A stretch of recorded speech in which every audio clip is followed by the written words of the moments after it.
بسم اللہ الرحمن الرحیم نحمدہ ونصلی ونسلم علی رسولہ الکریم اما بعد فاعوذ باللہ من الشیطان الرجیم بسم اللہ الرحمن الرحیم۔ قربانی کے حوالے سے ہمارا درس چل رہا تھا کہ قربانی کے وجوب کے لیے کن کن شرائط کا پایا جانا ضروری ہے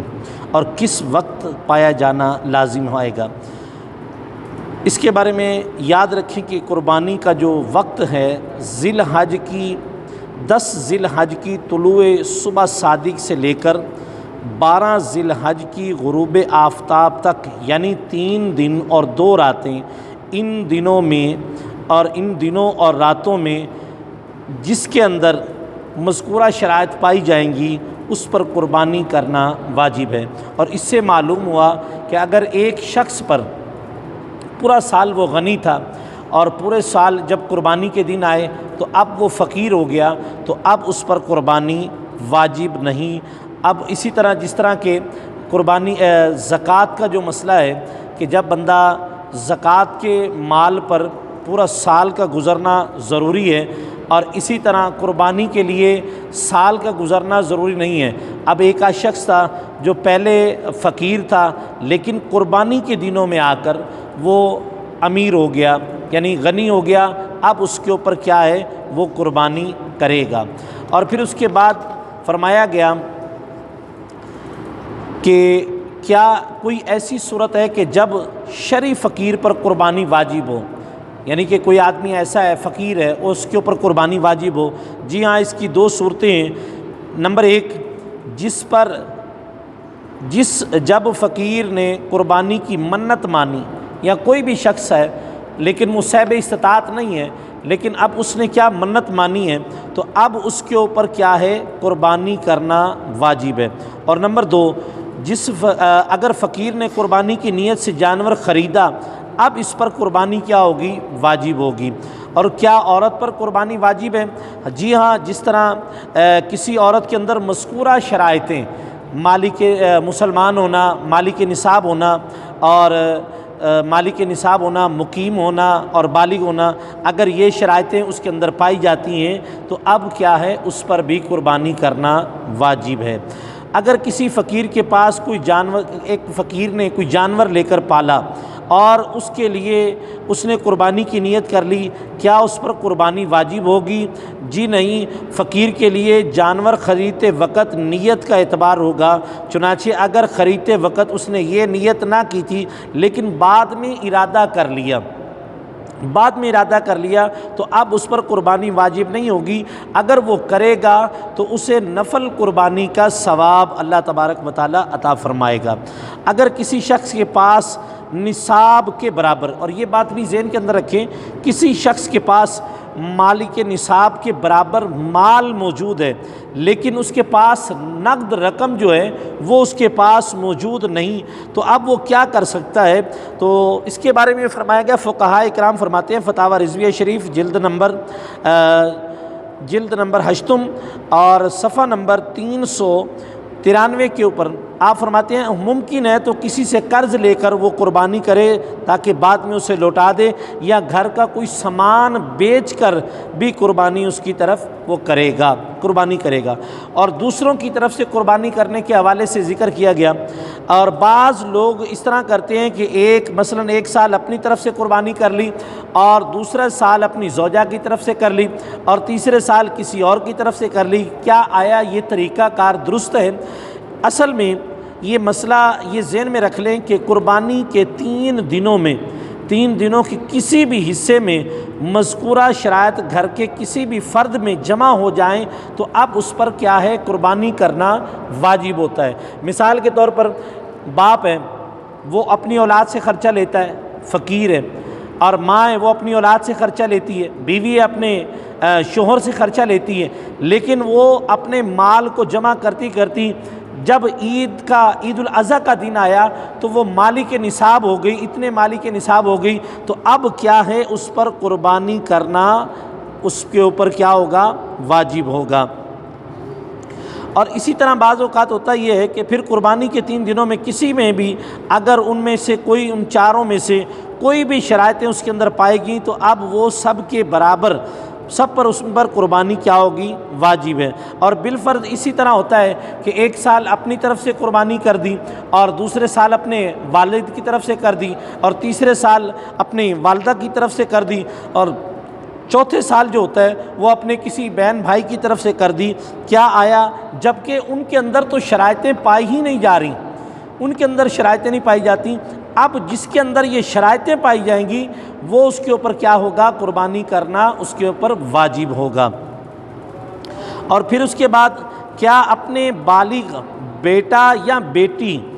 یا زوجہ کی طرف سے ان کی بغیر اجازت کے قربانی کرنے کی صورت میں کیا ان کی طرف سے واجب ادا ہو جائے گا؟ اگر ان پر قربانی واجب ہو چکی تھی اور والد نے بغیر پوچھے ان کی اجازت سے جانور ذبح کر دیا تو ان کی طرف سے قربانی ادا نہ ہوگی۔ یعنی والد نے پوچھا نہیں ان سے قربانی کے حوالے سے، تو اب کیا ہوگا؟ اگر وہ قربانی کر دے گا تو اس کا واجب ادا نہیں ہوگا، کیونکہ بالغ کی جانب سے کوئی مالی عبادت ادا کرنے سے قبل اس کی اجازت لینا ضروری ہے۔ فتاوی عالمگیری کے اندر یہ بات موجود ہے۔ ہاں، اگر کسی مقام پر یہ صورت ہو کہ کسی بالغ نے اپنی مالی عبادت کے معاملے میں کسی کے سپرد کیے، مثلا باہر کے ملک میں گئے ہوئے بیٹے کی جانب سے گھر والے ہر سال زکوٰۃ، فطرانہ قربانی کا اہتمام کرتے ہیں اور یہ بات بیٹے کو معلوم ہے، تو اب اگرچہ قربانی کے لیے واضح طور پر اجازت نہیں پائی گئی، لیکن بیٹے کا گھر والوں کو اپنی مالی معاملات طے کرنے کا اختیار سونپا ہے، تو اجازت پر دلالت کر رہا ہے۔ اور یہ بھی فتاوی رضویہ شریف کے اندر یہ بات موجود ہے۔ اور اسی طرح کی قربانی کس وقت کے درمیان کی جا سکتی ہے؟ قربانی کا وقت جو ہے وہ ہے 10 ذی الحجہ کی طلوع صبح صادق سے لے کر 12 ذی الحجہ کی غروب آفتاب تک، یعنی ان 3 دنوں اور 2 راتوں کے اندر، اور ان کو ایام نہر کہا جاتا ہے، اور ان کے اندر قربانی کرنا ان کے لیے ضروری ہے۔ اگر وہ کرتا ہے تو ان کی قربانی ہو جائے گی۔ اور پھر اس کے بعد پہلے دن قربانی کے لیے پہلا دن قربانی کرنا افضل ہے، اور دوسرے دن اس سے کم، اور آخری دن سب سے کم درجہ ہے۔ خواتین حضرات کو چاہیے کہ مذکورہ مسئلے کی روشنی میں جانور کی قیمت اور کسائی کی اجرت میں کمی پر نگاہ رکھتے ہوئے خریداری یا ذبح کو تیسرے دن تک مؤخر کرنے کی بجائے پہلے دن کی برکت سے فیضیاب ہونے کو اپنے لیے سعادت مندی سمجھیں۔ تصور کریں، اور 10 کے دن کے بعد کے دنوں کی راتوں میں قربانی ہو سکتی ہے، مگر رات کے وقت ذبح کرنا کیا ہے؟ مکروہ ہے۔ یعنی رات کے وقت ان 3 دن اور جو راتیں بیچ میں آ رہی ہیں ان راتوں کے اندر قربانی کرنا کیا ہے؟ مکروہ ہے۔ اور شہر میں قربانی کی جگہ تو یہ شرط ہے کہ جہاں نماز عید ہو چکی ہو، لہذا اگر نماز عید سے پہلے کرے گا تو اس کی قربانی نہ ہوگی۔ ہاں، اگر دیہات میں فجر کا وقت شروع ہوتے ہی قربانی کر سکتے ہو۔ اس لیے اس کے بارے میں چند ایک حدیث پاک موجود ہے۔ حضرت برا بن عازب رضی اللہ عنہ سے روایت ہے کہ رسول پاک صلی اللہ علیہ وسلم نے ارشاد فرمایا، آج یعنی عید الاضحیٰ کے روز ہم جو کام سب سے پہلے کرتے ہیں وہ ہے نماز، اور پھر ہم واپس لوٹتے ہیں تو قربانی کرتے ہیں۔ جس نے اس طرح کیا اس نے ہمارے طریقے کو پا لیا، اور جس نے نماز سے پہلے قربانی کر لی تو اس کے گھر والوں کے لیے وہ گوشت ہے جس نے اس کا قربانی سے کوئی تعلق نہیں ہے۔ حضرت انس بن مالک رضی اللہ عنہ سے روایت ہے کہ جس نے نماز سے پہلے قربانی کی، جس شخص نے نماز سے پہلے قربانی کی تو اس نے اپنے لیے اور جس نے نماز کے بعد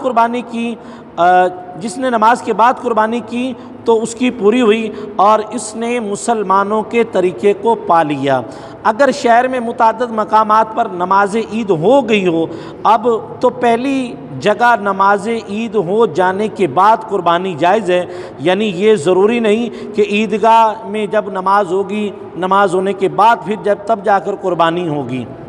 لہذا اس سے ایک بات یہ معلوم ہوئی کہ اگر آپ کے علاقے کے اندر کسی بھی جگہ پر نماز عید ہو جاتی ہے تو ہو جانے کے بعد اگر کوئی شخص قربانی کر لیتا ہے تو اس کی قربانی ہو جائے گی۔ اور پھر اس کے بعد یہ ہے کہ اگر کوئی شخص ان دنوں میں قربانی نہ کر سکا بلکہ اتنی نہ کرے اور اپنی اتنی ہی رقم کسی غرباء کو دے دے تو کیا یہ درست ہے؟ تو ایسا شخص اگر غنی ہے یقیناً صدقہ کرنے کے لیے واجب ادا نہیں ہوگا، قربانی ہی کرنا ہوگی، اور اگر فقیر ہے اگرچہ اس پر قربانی واجب نہیں تھی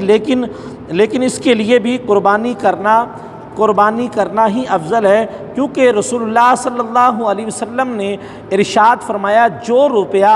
عید کے دن قربانی میں خرچ کیا گیا اس سے زیادہ کوئی پیسہ اللہ تبارک و تعالیٰ کو پیارا نہیں۔ فتاوی عالمگیری میں ہے کہ ایام نہر میں قربانی کرنا اتنی رقم صدقہ کرنے سے افضل ہے، کیونکہ قربانی واجب ہے یا سنت ہے جبکہ صدقہ کرنا محض نحمدہ ونصلی ونسلم علی رسولہ الکریم، اما بعد فاعوذ باللہ من الشیطان الرجیم، بسم اللہ الرحمن الرحیم۔ پچھلے درس میں ہم نے قربانی کے جانوروں کی عمر کے حوالے سے ذکر کیا، اور اب اونٹ اور گائے کے اندر جو ہے وہ جتنے شرکاء ہوتے ہیں ان کے حوالے سے آپ حضرات کی خدمت میں عرض کرنا ہے۔ ان جانوروں میں سے جو جانور اونٹ اور گائے میں کتنے حصے دار ہوتے ہیں اس کے بارے میں بکری اور بکرا اور دمبا بھیڑ وغیرہ یہ تو صرف ایک کی طرف سے ہی ادا ہو سکتی ہے قربانی، چنانچہ اس میں دو آدمی شریک نہیں ہو سکتے۔ مثلا زید اور عمر نے مل کر 500 روپے ڈالا اور ایک بکرا خرید کر اور اسے نیت یہ کی کہ ہم یہ دونوں قربانی ہماری طرف سے دونوں کی قربانی ہے، تو کسی کی بھی قربانی ادا نہیں ہوگی۔ یوں ہی گھر کا سرپرست اگر ایک بکرا لا کر اور اس طرح نیت کرتا ہے کہ یہ جانور میرے پورے گھر والوں کی طرف سے کفایت کرے گا تو فرمایا کہ اس کی طرف سے بھی قربانی نہیں ہوگی۔ ہاں اگر گائیں اونٹ وغیرہ کے اندر 7 آدمی حصہ ملا سکتے ہیں، جیسا کہ حضرت جابر بن عبداللہ رضی اللہ تعالیٰ عنہ سے روایت ہے کہ رسول اللہ صلی اللہ علیہ وسلم نے ارشاد فرمایا گائے 7 آدمیوں کی طرف سے، اونٹ 7 آدمیوں کی طرف سے کفایت کرتا ہے۔ اور شرکاء کے لیے گائے یا اونٹ میں شریک افراد کو درجہ ذیل مسائل کو یاد رکھنا بے حد ضروری ہے۔ اگر اونٹ یا گائے کے شرکاء میں سے کسی کا حصہ 7ویں حصے سے کم ہو تو باقی 6 کی قربانی نہیں ہوگی۔ مثلا 7,000 روپے کی ایک گائے ہے اور 7,000 کی گائے ہیں، 5 آدمیوں نے 1,000 دیا اور 6 آدمی نے 1,500 دیا اور 7ویں آدمی سے 500 روپے لیے، تو اب چونکہ 7ویں آدمی کا حصہ جو ہے وہ کم ہے اور 6 آدمی کا حصہ زیادہ ہے تو لہذا اس صورت میں بھی قربانی کسی کی نہیں ہوگی۔ اور ایک گائے میں 8 آدمی شریک ہوئے، کسی کی بھی قربانی نہیں ہوگی، کیونکہ ان میں سے ہر ایک کا حصہ 7ویں حصے سے کم ہوگا۔ اور شرکاء میں سے اگر کسی ایک کی نیت فقط گوشت حاصل کرنے کی ہے تو قربانی باقیوں کی قربانی نہ ہوگی۔ مثلا شرکاء میں سے ایک شخص ہے اور اس نے گائے میں شریک ہونے کے لیے کسی نے اس کو دعوت دی تو اس نے جواباً میں کہا میں نے قربانی کے لیے ایک بکرا خریدا ہوا ہے اور آپ مجھ سے تھوڑے سے پیسے لے لیں اور مجھے تھوڑا سا گوشت دے دینا، تو اب لہذا اس صورت کے اندر کیا ہوگا، کسی کی بھی قربانی نہیں ہوگی۔ لہذا مذکورہ مسئلے کے پیش نظر شریکوں جتنے بھی لوگ اس کے اندر قربانی کے اندر شریک ہیں ان تمام کا اطمینان کر لینا چاہیے، سب شرکاء کی نیت جو ہے وہ قربانی کی ہے۔ اب شرکاء میں سے ایک کی نیت اس سال کی ہے اور ایک کی نیت جو ہے وہ پچھلے سال کی قربانی کی ہے، تو لہذا اس کی قربانی اس کی بھی نہیں ہوگی، تو لہذا اب ان کو بھی چاہیے کہ اب وہ بھی اسی سال کی قربانی کی نیت کرے، تو لہذا اس میں کیا ہوگا ان کے لیے ضروری ہے۔ اور پھر اس طرح شرکاء میں سے کچھ قربانی اور کچھ عقیقہ کرنے کی نیت کر لیں تو کیا یہ درست ہے؟ جی ہاں، اگر قربانی کے جانور کے اندر عقیقہ رکھ دیا جائے تو اس کے لیے بھی وہ بھی قربانی ان کے گائے خریدی اور اس نیت کے ساتھ کہ بغیر شرکاء کے کرے گا، یعنی ایک آدمی نے یوں کہہ لیجئے کہ ایک آدمی نے ایک نیت کی کہ میں قربانی کی گائے کے لیے گائے خریدی اور اس میں بغیر کسی کو شریک کیے میں کر لوں گا، پھر اس کے بعد اس نے 6 آدمیوں کو اس میں شریک کر لیا، سب کی قربانی ہو جائے گی، مگر ایسا کرنا کیا ہے؟ مکروہ ہے۔ ہاں اگر خریدتے وقت ہی اس کا یہ ارادہ تھا کہ اس میں دوسروں کو شریک کروں گا تو اب یہ مکروہ نہیں، اور اگر خریدنے سے پہلے ہی شراکت کر لی جائے تو یہ تمام کے لیے بہتر ہے۔ اور غیر نصاب مالک نصاب یعنی شرعی فقیر نے قربانی کے لیے گائے خریدی تو چونکہ خریدتے ہی اس پر گائے کی قربانی واجب ہو جائے گی، لہٰذا اب وہ اس میں دوسروں کو شریک نہیں کر سکتا۔ شرکت میں گائے کی قربانی ہوئی اور ضروری ہے کہ گوشت وزن کر کے تقسیم کیا جائے، یعنی ایک گائے ایک آدمی خرید کر لایا، اس میں 7 آدمی شریک ہیں اور اب ان کے لیے گوشت کو وزن کر کے تقسیم کیا جائے، اندازے سے تقسیم نہ کیا جائے، کیونکہ ہو سکتا ہے کسی کو زائد اور یا کسی کو کم ملے تو یہ ناجائز ہے۔ یہاں تک یہ خیال نہ کرے کہ کمی پیشی ہو جائے گی تو ایک دوسرے کے لیے جائز کر دیں گے، یعنی یوں کہہ دیا کہ اگر کوئی زائد پہنچ گیا تو معاف کر دینا، یہاں اس طرح جائز نہ ہونا شریعت کے حق کی بنا پر، اور ان لوگوں کو اس کے معاف کرنے کا حق اور اختیار حاصل نہیں ہے۔